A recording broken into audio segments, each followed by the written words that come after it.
Easton is a staple public space to the city of Columbus.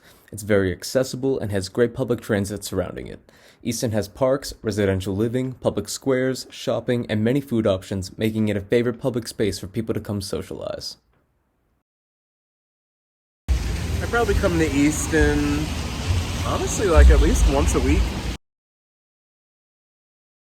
Easton is really a landmark for Columbus. I mean, I've lived here obviously my whole life, and it's been here since I was a kid, before I was born, so it's been a constantly ever-evolving space. Like I said, it's constantly ever-evolving. It really is its own little city, and you just can kind of get lost in it.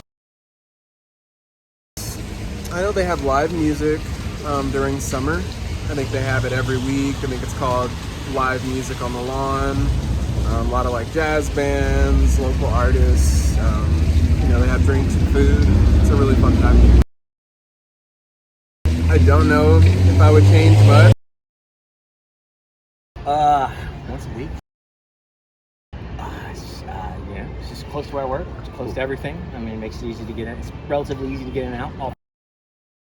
My wife's apartment. I only come for the one thing, and unless my wife's along with me, and then I do the whole thing. Then I know Santa Claus is here every year. Yeah.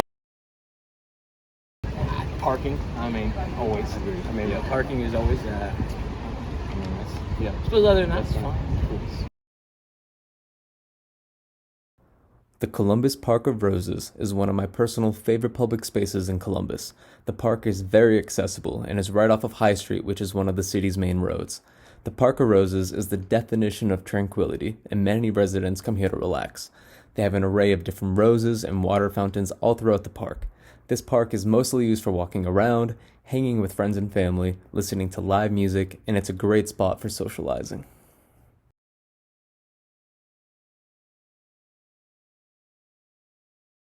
Once in a while. Once in a while. Because most people usually come here. Yeah, and it's free. You have your freedom. Cool. Yeah, The water. The playground. The playgrounds. Baby. Nothing. Nothing? It's Yeah. perfect. Awesome. Perfect. I volunteer here every Wednesday with the Perennial Group. Amazing. There are 4 other groups. They group here on Tuesday. We're here on Wednesday. The Herbal Group is here on Thursdays, and there's another Rose Group and the Backyard Garden Group on Friday. But Wednesday's enough for me. Oh, I think I would say this and Inniswood are fairly unique to Columbus. This is certainly much larger. And this has been a focal point especially for North Columbus and the Clintonville, Worthington, probably even Dublin area for a number of years.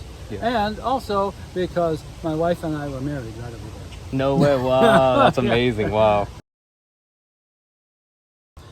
The divisions of the gardens, as we are standing here, we are in what we call the perennial garden. Okay. Of course, we know the whole place is perennial. Yeah. But this is the perennial garden. There's an herbal garden. So there's specialized areas. Okay. We have the rose garden. Then we have the heritage section, which is the old roses, and you can really see the difference. The heritage still have the aroma. The hybrids, not so much.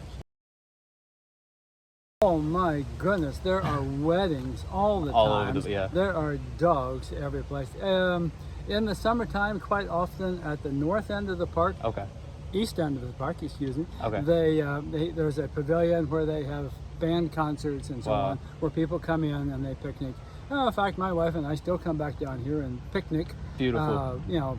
It's a wonderful place to be. There are a lot of events. Multicultural events. You'd be surprised how many people are in the rec center down there. Whoa, 2. If any. Is that, you think the city will give us any more money? Could try. I'm standing here looking at some of these trees. Yeah. And sometimes when it comes to things like getting trees replaced or whatever, it's hard. It's money. Yeah.